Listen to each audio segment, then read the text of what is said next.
Hey everybody, Tim Rhey with True Rate Mortgage Group.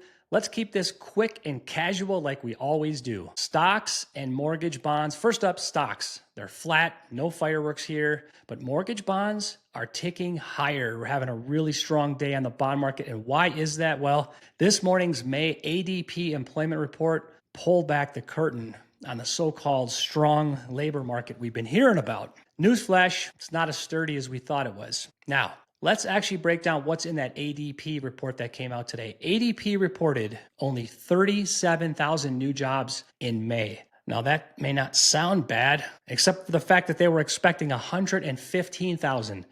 That's the lowest monthly gain since March of 2023. Now, to give you some perspective, here's how the averages stack up. The 3-month average is 81,000 jobs per month. 6-month average, 115,000 jobs per month. And the 12-month average, 139,000 jobs per month. Clearly, there's a slowdown in jobs creation right now.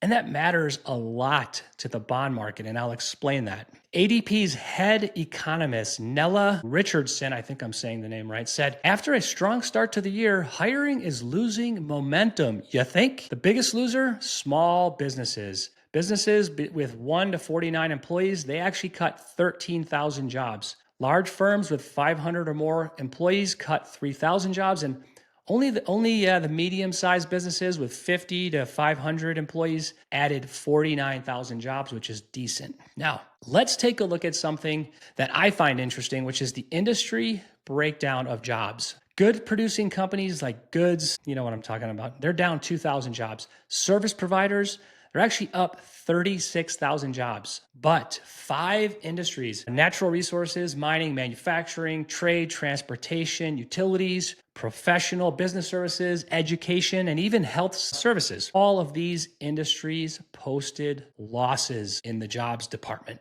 So overall, half the industries in this country that are monitored for job creations are in the red right now.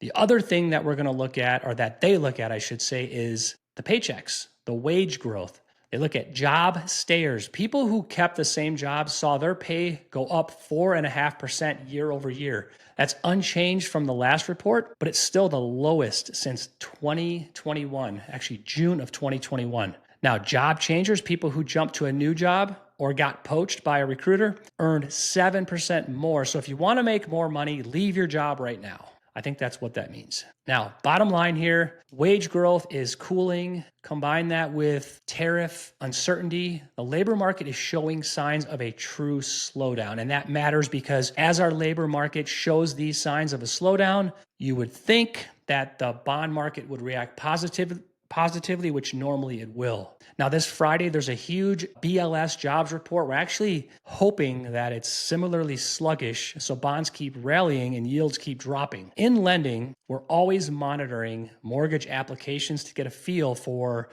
what's going on in the market. Are there more purchase applications, finance applications? Those reports also came out, and the first one was purchase applications. Those fell 4% week over week. They're still up 18% year over year, and refinance apps dropped 4%, but they are up 35% year over year. So what does it all mean for you? Well, when we monitor the jobs report, what we're looking for is the Fed to take action. We're looking for the Fed to say, hey, look, let's loosen up the reins a little bit, because as the economy slows and as jobs reports show turbulence, the Fed is likely to give us some sort of a rate cut. That's what we're hoping for. It looks like we're heading into a possible refinance zone right now as these changes start to happen. If you have questions, you want to talk about the market, you want to talk about a refinance, you want to talk about your purchase, no fear, no fluff, just real talk. That's a wrap. I'm Tim Rhey with True Rate Mortgage Group. And if you found this helpful or at least entertaining, maybe, I'm not sure,